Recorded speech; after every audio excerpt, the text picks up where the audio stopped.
Hey, hello leaders. Welcome back to another episode of Run to Your Leadership Challenges. Well, today we are on episode 313 and we're continuing this week as we're talking about the leadership challenge of sexual harassment in the workplace. And, this whole week, yesterday being Valentine's Day, today we're going to talk about gifts and whether or not gifts can be considered sexual harassment in the workplace.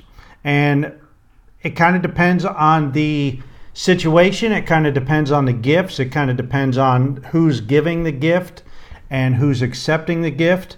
And it kind of depends on comfort and the price of the gift. So there's a lot of factors that kind of play a role here. But the thing is, as a leader, we need to be cognizant of this different behaviors and we need to take action. So I'm going to go ahead and record the podcast. That is basically a summary of the podcast. I'll talk to you a little bit at the end and give you a little bit more value at the end on this topic too. So here we go. I'm going to push the record button. And here we go.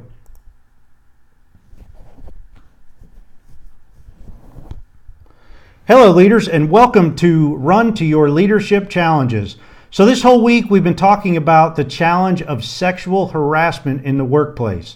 Since yesterday was Valentine's Day, let's talk about gifts today. So can gifts be considered sexual harassment?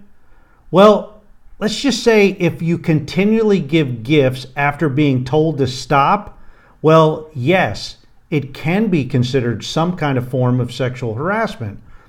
Now, also consider the type of gifts that you're being. Now, also consider the type of gifts that are being given. Are the gifts expensive or inexpensive? If you give, or if you notice a coworker giving gifts that are very nice and very expensive, you may consider raising the red flag and asking some questions. Get involved as a leader at that point. Like, you might want to ask, what's the intent and is this gift welcome? Ask the receiver what they think of receiving a gift of such great value.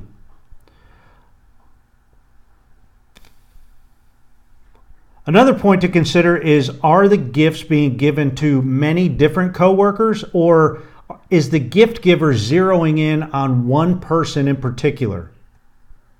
Again, that may be a reason to ask some questions.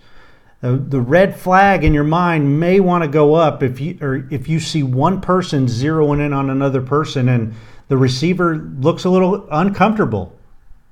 Finally, are the gifts making the receiver of the gifts uncomfortable? If so, you should interject as the leader and have a chat with both parties to ensure things are good. Remember, go to the receiver, ask the receiver some questions. If the receiver has no problem with it and the giver of the gifts has no problem with it, maybe they're just romantically involved. And that's perfectly okay as long as there's no policy against that in your work center. Remember, as a leader, you are responsible for the safety of your people. You need to be cognizant of odd behavior and know when to start asking some questions. If sexual harassment is occurring under your watch and you are aware that something is a bit off and yet you're not taking any action or asking any questions, you may be held accountable to some extent. As leaders, we need to be bold. We need to speak up and take action if we see any type of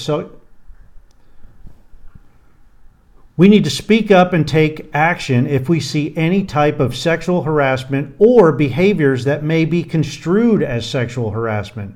Remember, as a leader, it's your job to protect your people. You should stand up for your people. So take action today if you see something a bit off. Hey, I hope you enjoyed today's episode. Don't forget to check out our YouTube channel, Current Leadership Coaching, where you can watch the unedited video version of this podcast every day and get some extra value every day as well. Hey, as always, thank you for listening. Until tomorrow, run to your challenges. All right, so that is the podcast. That's the wrap there. And I will go through and edit that a bit. But, let me ask you, have you ever had a sexual harassment complaint or an issue in your work center? If you haven't, man, it can just get nasty. And a lot of the times when sexual harassment occurs or there's a complaint that's raised, a lot of times people in the work center will tell people like, I thought something was a little off, or I saw something going on, but I didn't want to get involved. And man, if you're the leader in that situation and your answer is, I thought something was off, but I didn't want to get involved, man, bad on you. All right. Now, if this has happened in the past, hopefully you've learned from that and you moved on, right? Because we learn from our mistakes. They're mistakes. They're do-overs, right? Now, sometimes mistakes can be very hurtful and very harmful, but it's up to you as a leader to really protect your people. Have your eyes going all the time. Be cognizant of what's going on around you. Be aware of your surroundings and protect your people. So don't be afraid to get involved. If you go up to somebody, is it going to be awkward? Yeah, sometimes it is. But you know what? That's what they're paying you to be a leader for. Sometimes it means getting awkward. Sometimes it means having those awkward conversations. And it's just all part of it. But at the end of the day, if you're doing your job, you're going to leave work and you're going to know, hey, I took care of my people today.